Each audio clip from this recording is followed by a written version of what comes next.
ಇವತ್ತಿನ ವಿಡಿಯೋದಲ್ಲಿ ನುಗ್ಗೆ ಸೊಪ್ಪಿನಿಂದ ದಾಲ್ ಪಪ್ಪು ಮಾಡೋದನ್ನು ನೋಡೋಣ. ತುಂಬಾ ಸುಲಭ ಇದು. ನುಗ್ಗೆ ಸೊಪ್ಪು ಆರೋಗ್ಯಕ್ಕೆ ತುಂಬಾ ಒಳ್ಳೆಯದು, ಹಾಗೆ ಅಷ್ಟೇ ರುಚಿಯಾಗಿರುತ್ತೆ ಕೂಡ. ಬನ್ನಿ ಹೇಗೆ ಮಾಡೋದು ಅಂತ ನೋಡೋಣ. ಮೊದಲಿಗೆ ನಾನಿಲ್ಲಿ 1 ಕಪ್ ತೊಗರಿಬೇಳೆನ ಚೆನ್ನಾಗಿ ತೊಳೆದ್ಬಿಟ್ಟು ಕುಕ್ಕರ್ನಲ್ಲಿ ಹಾಕ್ಕೊಳ್ತಾ ಇದ್ದೀನಿ.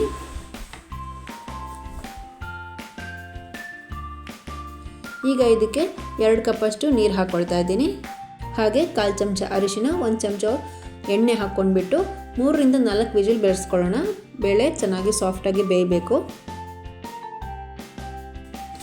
ನಂತರ ನೋಡಿ, ಇಲ್ಲಿ ಬೇಳೆ ಚೆನ್ನಾಗಿ ಬೆಂದಿದೆ. ನಾನು ಇದನ್ನು ಸ್ವಲ್ಪ ಮ್ಯಾಶ್ ಮಾಡಿ ಪಕ್ಕಕ್ಕೆ ಇಟ್ಕೊಳ್ತಾ ಇದ್ದೀನಿ.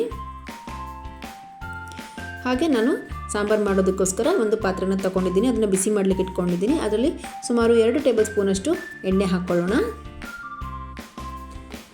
ಎಣ್ಣೆ ಚೆನ್ನಾಗಿ ಕಾದ ನಂತರ 1 ಟೀ ಸ್ಪೂನ್ ಸಾಸಿವೆ, 1 ಟೀ ಸ್ಪೂನ್ ಜೀರಿಗೆ, ಸ್ವಲ್ಪ ಕರಿಬೇವು, 1 ಒಣಮೆಣಸನ್ನ ಕಟ್ ಮಾಡಿ ಹಾಕ್ಕೊಳ್ತಾ ಇದ್ದೀನಿ. ಇದನ್ನೆಲ್ಲ ಸ್ವಲ್ಪ ಫ್ರೈ ಮಾಡ್ಕೊಳ್ಳಿ. ನಂತರ ನಾನು 2 ಈರುಳ್ಳಿನ ಕಟ್ ಮಾಡಿಕೊಂಡು ಹಾಕ್ಕೊಳ್ತಾ ಇದ್ದೀನಿ. ಹಾಗೆ 4 ರಿಂದ 5 ಹಸಿಮೆಣಸು, ನಿಮಗೆ ಖಾರಕ್ಕೆ ಎಷ್ಟು ಬೇಕು ನೋಡ್ಕೊಂಡ್ಬಿಟ್ಟು ಹಾಕ್ಕೊಳ್ಳಿ. ಒಂದು 8 ಬೆಳ್ಳುಳ್ಳಿ ಎಸಳುಗಳನ್ನ ನಾನಿಲ್ಲಿ ಸ್ವಲ್ಪ ಜಜ್ಜಿಬಿಟ್ಟು ಹಾಕ್ಕೊಳ್ತಾ ಇದ್ದೀನಿ. ಇದನ್ನು ನೀವು ಈರುಳ್ಳಿ ಹಾಕೋಕ್ಕಿಂತ ಮುಂಚೆನೇ ಹಾಕ್ಕೊಳ್ಳಿ. ಸಾರಿ, ನನಗೆ ಹಾಕೋಕ್ಕೆ ಮರ್ತೋಗಿತ್ತು. ಈಗ ನೋಡಿ, ಈರುಳ್ಳಿ ಚೆನ್ನಾಗಿ ಟ್ರಾನ್ಸ್ಪರೆಂಟ್ ಆದಮೇಲೆ 2 ಟೊಮೆಟೊನ ನಾನು ಮೀಡಿಯಮ್ ಆಗಿ ಕಟ್ ಮಾಡಿಕೊಂಡು ಹಾಕ್ಕೊಳ್ತಾ ಇದ್ದೀನಿ. ಟೊಮೆಟೊ ಕೂಡ ಚೆನ್ನಾಗಿ ಮ್ಯಾಶ್ ಆಗೋವರೆಗೂ ಫ್ರೈ ಮಾಡ್ಕೊಳ್ಳೋಣ.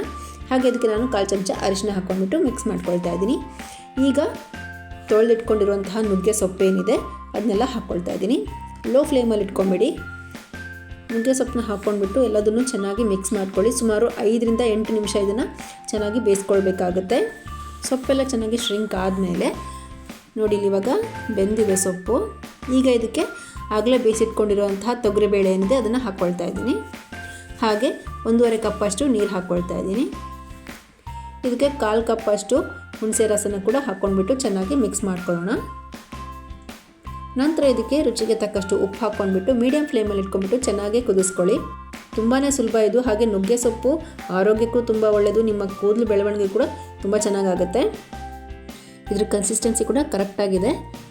ಇದನ್ನು ಮೀಡಿಯಮ್ ಫ್ಲೇಮಲ್ಲಿ ಇಟ್ಕೊಂಡ್ಬಿಟ್ಟು ಚೆನ್ನಾಗಿ ಕುದಿಸ್ಕೊಳ್ಳೋಣ. ಕುದಿತಿದ್ದ ಹಾಗೆ ಇದಕ್ಕೆ ಸ್ವಲ್ಪ ಕೊತ್ತಂಬರಿ ಸೊಪ್ಪನ್ನ ಹಾಕ್ಕೊಂಡ್ಬಿಟ್ಟು ಮಿಕ್ಸ್ ಮಾಡ್ಕೊಳ್ತಾ ಇದ್ದೀನಿ. ಹಾಗೆ ಸ್ಟವ್ನ ಆಫ್ ಮಾಡ್ಕೊಳ್ತಾ ಇದ್ದೀನಿ. ಬಿಸಿ ಬಿಸಿ ಅನ್ನ ತುಪ್ಪದ ಜೊತೆ ಸರ್ವ್ ಮಾಡಿ ತುಂಬಾ ರುಚಿಯಾಗಿರುತ್ತೆ. ನೀವು ಇದನ್ನು ಒಮ್ಮೆ ಟ್ರೈ ಮಾಡಿ ನೋಡಿ. ಹೇಗಾಗಿದೆ ಅಂತ ನನಗೆ ಕಾಮೆಂಟ್ಸಲ್ಲಿ ತಿಳಿಸಿ. ನಿಮಗೆ ವಿಡಿಯೋ ಇಷ್ಟ ಆಗಿದ್ರೆ ಲೈಕ್, ಶೇರ್, ಕಾಮೆಂಟ್ ಮಾಡೋದನ್ನು ಮರಿಬೇಡಿ. Thank you.